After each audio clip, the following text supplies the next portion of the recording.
యేసుక్రీస్తు నామములో అనుదిన తండ్రి స్వరం ఈ కార్యక్రమానికి వీక్షిస్తున్న మా తోటి బ్రదర్స్ సిస్టర్స్కి, దేవుని సంఘానికి ప్రభువైన యేసుక్రీస్తు నామములో వందనాలు చెల్లిస్తున్నాను. ఈరోజు దేవుని వాక్యము ధ్యానించుకుందాం. మత్తయి సువార్త 1వ అధ్యాయం 18వ వచనం చదువుకుందాం. మత్తయి సువార్త 1వ అధ్యాయం 18వ వచనం చదువుతాను, మీరు గమనించండి. యేసుక్రీస్తు జనన విధానం మెట్టనగా ఆయన తల్లి అయిన మరియా యేసేపునకు ప్రదానం చేయబడిన తర్వాత వేరొక కాకమునుపే ఆమె పరిశుద్ధాత్మ వలన గర్భవతిగా ఉండెను. ఆమె భర్త అయిన యేసేపు నీతిమంతుడైన ఉండి ఆమెను అనుమానపరచనొల్లక రహస్యముగా ఆమెను విడనాడి ఉద్దేశించెను. అతడు ఈ సంగతులను గురించి ఆలోచించుకుంటుండగా ఇదిగో ప్రభుదూత స్వప్నమందు అతనికి ప్రత్యక్షమై, దావీదు కుమారుడైన యేసేపు, నీ భార్య అయిన మరియను చేర్చుకున్నకు భయపడకము. ఆమె గర్భము ధరించినది పరిశుద్ధాత్మ వలన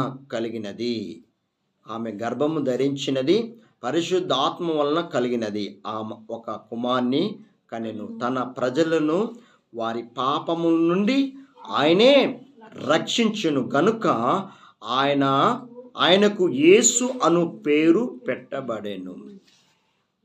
ఇదిగో కన్యక గర్భవతి అయిన కుమార్ని కనెను.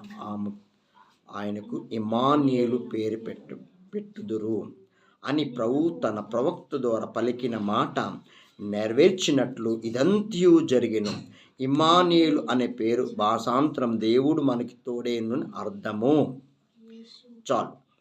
ఈరోజు దేవుని వాక్యము ఈ డిసెంబర్ నెల వస్తే ప్రపంచమంతా యేసు ప్రభువు ఒక దేశానికి చెందిన దేవుడు కాదు, ఒక ప్రాంతానికి చెందిన దేవుడు కాదు, ఒక గల్లీకి చెందిన దేవుడు కాదు. యేసుక్రీస్తు జనన విధానము ఇక్కడ పరిశుద్ధాత్మ ద్వారా కన్యక గర్భము ధరించి యేసేపు ప్రదానం అయిన తర్వాత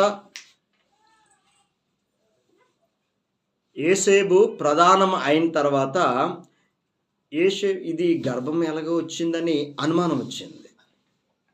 ప్రధానం అయిన తర్వాత ఏదేంటి ఎలాగ వచ్చింది గర్భం అని అనుమానం వచ్చినప్పుడు వదిలేద్దామని ఒక మనుషులు అనుకున్నాడు యేసేపు. దేవుడు మన తలంపు పుట్టక మునుపే, మన ఆలోచన పుట్టక మునుపే, మన ఆలోచన విధానము దేవుడికి తెలుసు, మన తలంపులు దేవుడికి తెలుసు, మన పద్ధతి దేవుడికి తెలుసు. చెడ్డ తలంపులు నీలోకి వచ్చాయనుకో దేవుడికి తెలుసు. వెంటనే యేసేపుకి ప్రత్యక్షమయ్యాడు.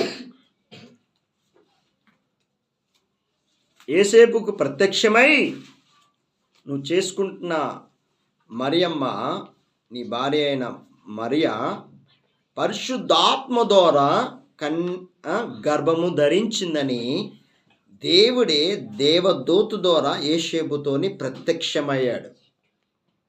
ఈరోజు మన జీవితాల్లోని నీతిమంతుడుగా మనం జీవించినప్పుడు పరిశుద్ధాత్మ దేవుడు ఎప్పుడైతే ఆత్మ ద్వారా మాట్లాడుతున్నాడు దేవుడు, మన జీవితాల్లో మన తలంపులు పుట్టక మునిపే దేవుడికి తెలుసు. కాబట్టి మన ఆలోచన విధానము మార్చుకున్నప్పుడు, ఎప్పుడైతే ప్రత్యక్షమయ్యాడో దేవుడు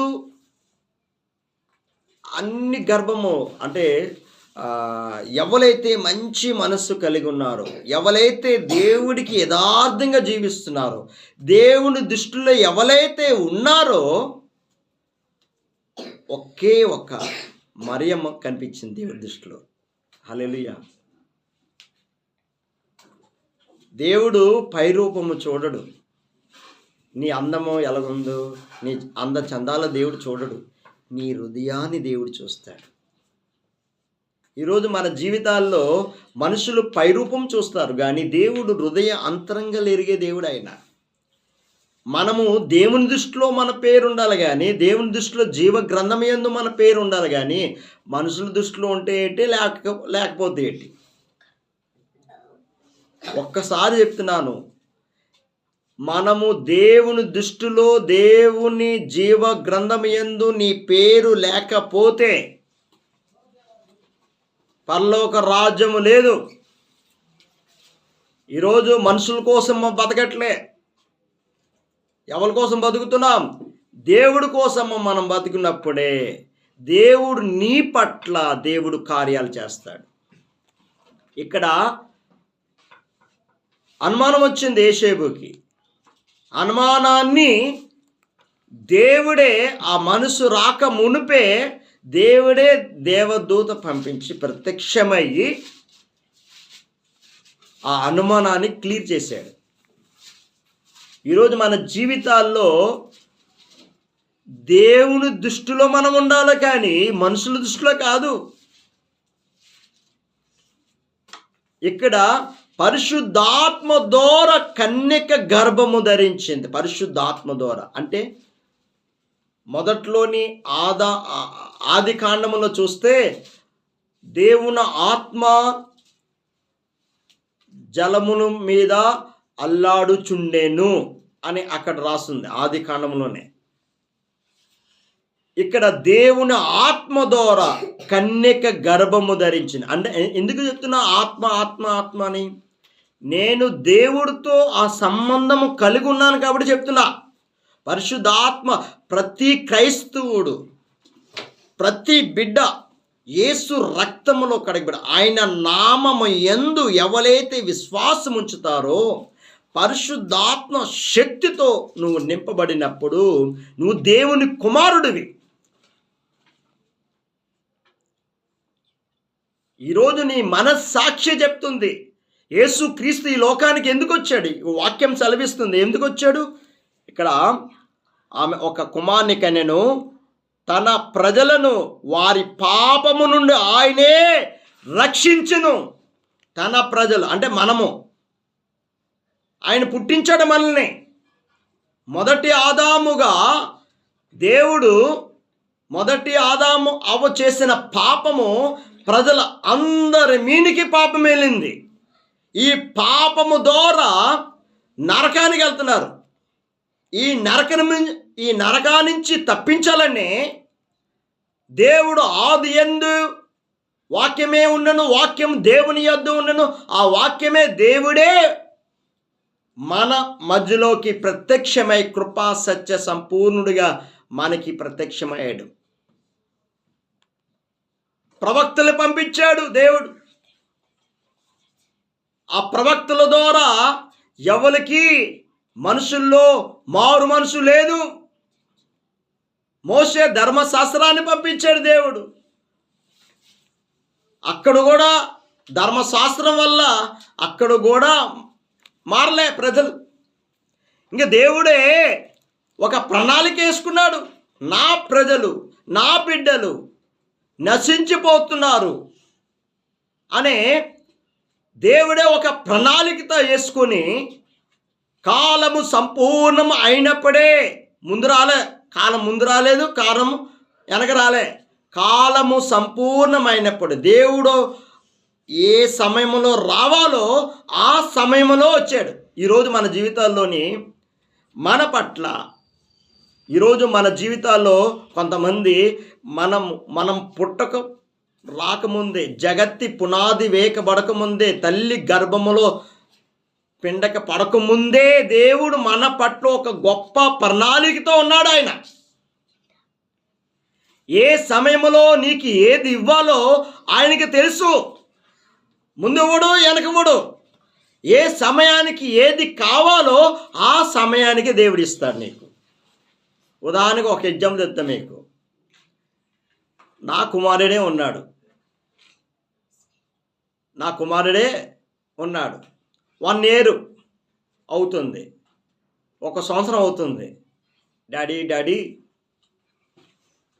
బ్లేడ్ కావాలి అంటే, అరే ఇప్పుడు బ్లేడ్ ఇచ్చేవనుకు కోసుకుంటుంది, బ్లేడ్తో ఆడుకున్నావనుకు కోసుకుపోతుంది చేతులకి, ఇప్పుడు వద్దు,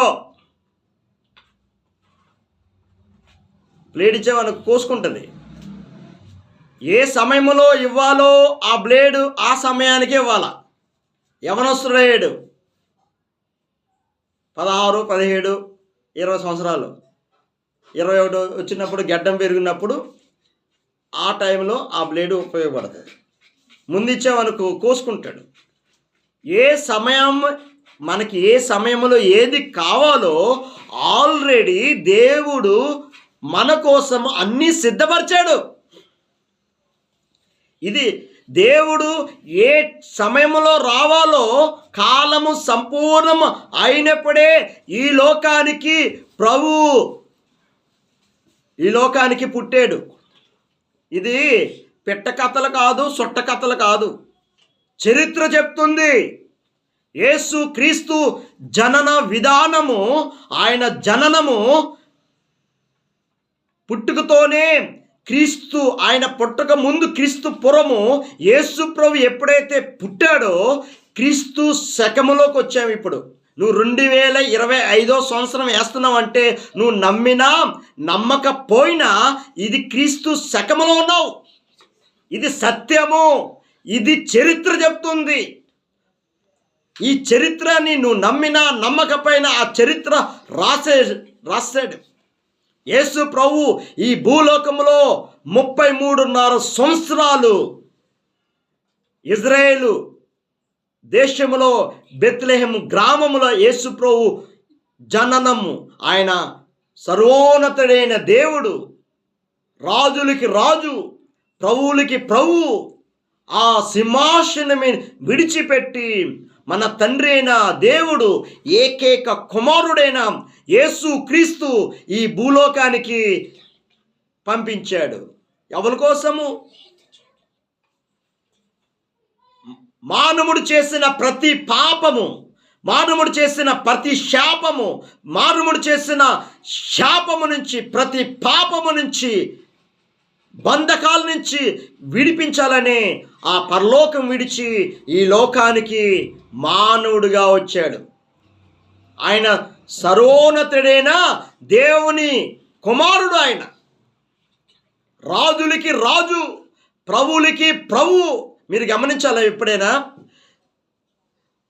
భూలోకము ఇలాగుంటే, మీరు గుండ్రంగా ఉంటుంది కదా భూలోకం, ఆ గుండ్రములోని ఇజ్రాయేల్ దేశము సెంట్రల్లో ఉంటుంది. మీరు గమనించండి,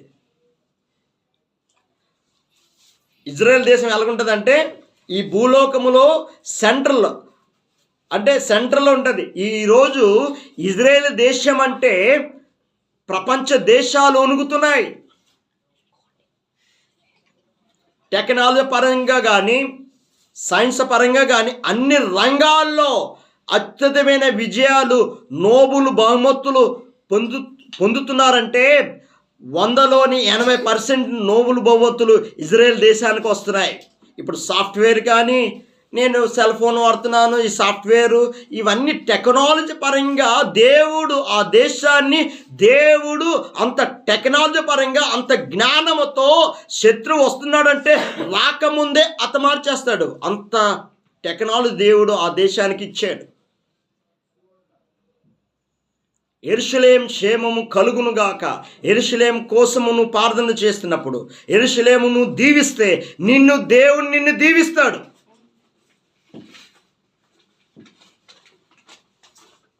ప్రతిరోజు యెరూషలేము కోసము, ఇజ్రాయెల్ దేశం కోసం ప్రార్థన చేయాల.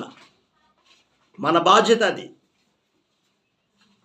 ఎందుకంటే ఆయన బిడ్డలు నశించిన దానిని వెదికి రక్షించాలని యేసు క్రీస్తు ఈ డిసెంబర్ మాసమంతా ప్రపంచమంతా సంబరాలుగా పండగగా చేసుకుంటున్నారు. హల్లెలూయా.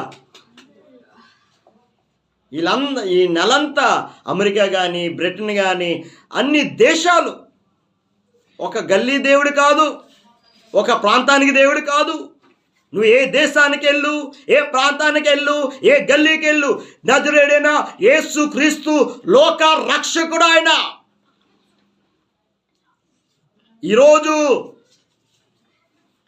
ఇంటి పైన స్టార్ కాదయ్యా, చర్చి పైన స్టార్ కాదు, యేసు క్రీస్తే నీ జీవితంలోకి వచ్చినప్పుడే ఒక స్టార్గా తయారు చేస్తాడు దేవుడు.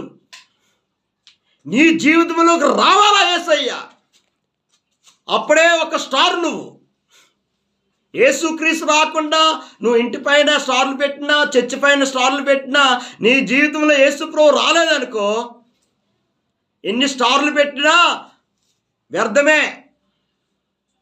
యేసుక్రీస్తు నీ జీవితంలో ఎప్పుడైతే జన్మిస్తాడో ఆ రోజే నిజమైన క్రిస్టమస్. అందుకనే యేసుప్రభు అంటున్నాడు, ఒకడు కొత్తగా జన్మిస్తే గాని, యోహాను సువార్త 3వ అధ్యాయం ఒకసారి చూద్దాం.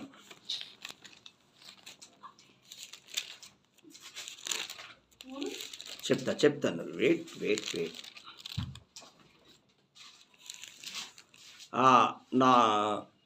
5వ వచనం చదువుదాం. మీరు గమనించాలా, యోహాను సువార్త 3వ అధ్యాయం 5వ వచనం చదువుతాను, మీరు గమనించాలి. యేసు ఇట్లనెను, ఒకడు నీటి మూలంగాను ఆత్మ మూలంగాను జన్మిస్తే గాని దేవుని రాజ్యములో ప్రవేశింప లేడని నీతో నిశ్చయముగా చెప్తున్నాను. ఇక్కడ అర్థమవుతుందా? యేసు ఇట్లనెను, యేసు మాట్లాడుతున్నాడు ఇక్కడ.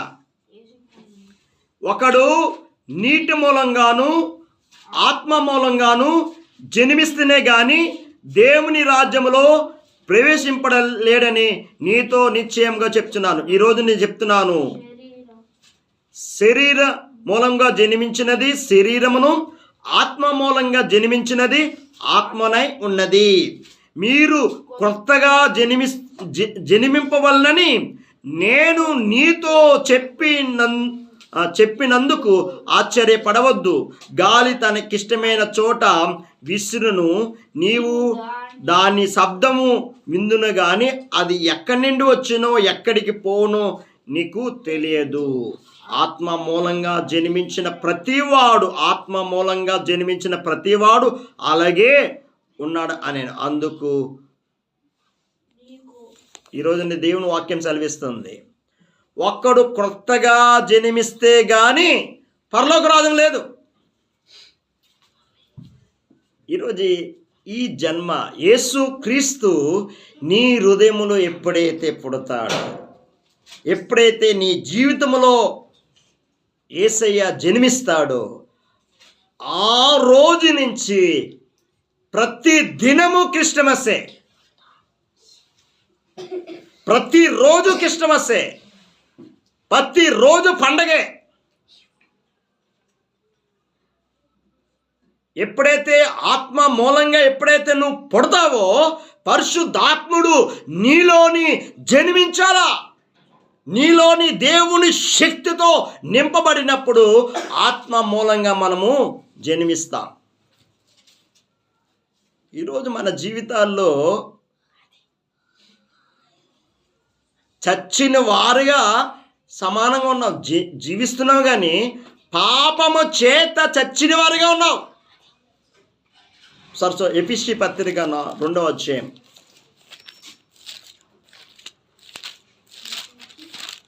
ఎఫెసీ పత్రిక 2వ అధ్యాయం 1వ వచనం చదువుదాం. మీ అపరాధముల చేత పాపం చేత మీరు చచ్చిన వారే ఉండగా ఆయన మిమ్మల్ని క్రీస్తుతో కూడా బ్రతికించెను. యేసుక్రీస్తు ఈ లోకానికి ఎందుకు వచ్చాడు? యేసుక్రీస్తు ఈ లోకానికి ఎందుకు వచ్చాడు? ఇక్కడ ఏంటంది? మీ అపరాధముల చేత పాపము చేత మీరు చచ్చిన వారే ఉండగా ఆయన మిమ్మను క్రీస్తుతో కూడా బ్రతికించెను. ఆమేన్. ఈరోజు ఈ అణువులోకి ఎవరైతే ప్రతి క్రైస్తవుడు వస్తాడో అప్పుడే ఆత్మ మూలంగా నువ్వు జన్మించావు లెక్క. నీ జన్మ ఎలా ఉండాలంటే ఆత్మ మూలంగా ఎవరైతే జన్మిస్తారో వాళ్ళకే పరలోక రాజ్యము. ఎందరైతే దేవుని ఆత్మ చేత నడిపింపబడతారో వాళ్ళందరూ దేవుని కుమారులు అనబడుదురు. కరెక్టే కదా? యేసుప్రభు ఎలాగ పుట్టాడు? పరిశుద్ధాత్మ ద్వారా. నేను ఆత్మ కోసం ఎందుకు చెప్తున్నాను మీకు గమనించాల. నాకు అవమానం వచ్చిందనుకో, నాకు నింద వచ్చిందనుకో, నాకన్నా ముందు ఎవరికి వస్తుంది? నాకు అవమానం వచ్చింది, నాకు నిందలు వచ్చాయి, నాకన్నా ముందు ఎవరికి వస్తుంది? యేసయ్యకి వస్తుంది. అక్కడ యాక్ట్స్ అపోస్తుల కార్యాలు, సౌలు క్రైస్తవుని హింసిస్తున్నారు. మీరు గమనించాలి. హింసించే వ్యక్తిని దేవుడు యేసుక్రీస్తు దర్శించాడు. ఒకసారి చూద్దాం. అపోస్తుల కార్యాలు 9వ అధ్యాయం. నేను చెప్తాను, నాకు జ్ఞాపకం ఉంది. 9వ అధ్యాయం 8వ అధ్యాయం. సారీ 8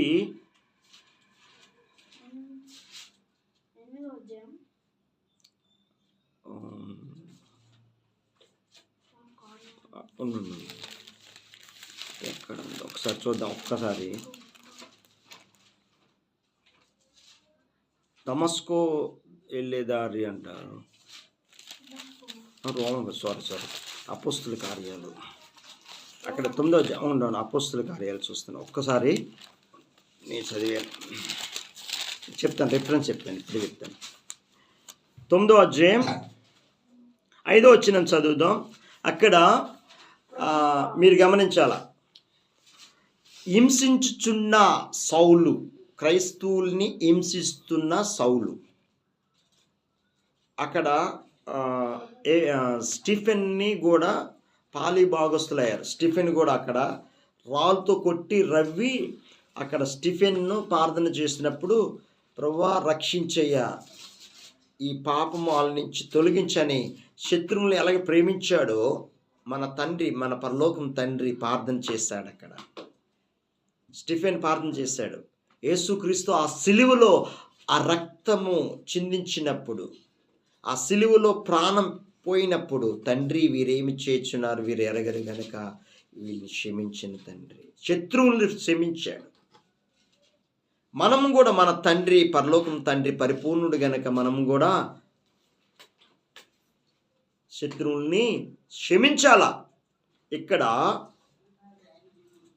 ఎక్కడికి వెళ్తున్నాడు? దమస్కో పట్టణానికి క్రైస్తవులను హింసించాలని గుర్రం మీద వెళ్తున్నాడు.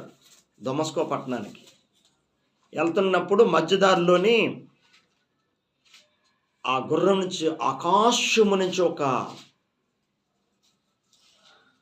దర్శనము వచ్చినప్పుడు ఆ గుర్రం కింద పడిపోయాడు సౌలు. అక్కడ ఆ వాక్యము మీరే గమనించాల. 9వ అధ్యాయం అపోస్తుల కార్యం 9వ అధ్యాయం 5వ వచనం చదువుతాను, మీరు గమనించాలా. ప్రభువా నువ్వు ఎవడివి అతడు అడగగా, నేను నీవు హింసించున్న యేసును.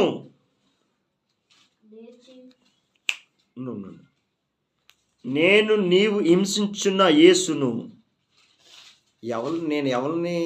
నేను యేసుని, నువ్వు హింసిస్తున్నా కదా నా బిడ్డల్ని, హింసించున్న యేసును అంటే క్రైస్తవులను హింసిస్తున్నారు. అక్కడ యేసు రక్తంలో కడగబడి ప్రభు కొరకు సేవ చేసిన వాళ్ళు, ప్రభు కొరకు నీతిగా జీవించిన వాళ్ళు ఈ హింసిస్తున్నప్పుడు సౌలుతోని డైరెక్ట్గా దేవుడు మాట్లాడుతున్నాడు.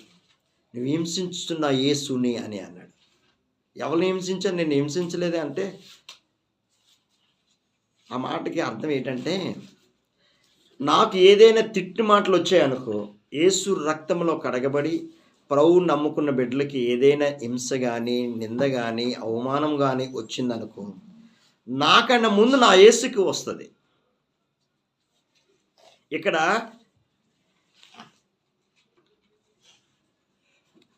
ఇక్కడ ఏ మాట అన్నాడు? నీవు హింసించున్న యేసును అన్నాడు. దాని అర్థం ఏంటంటే నీలోని యేసు క్రీస్తు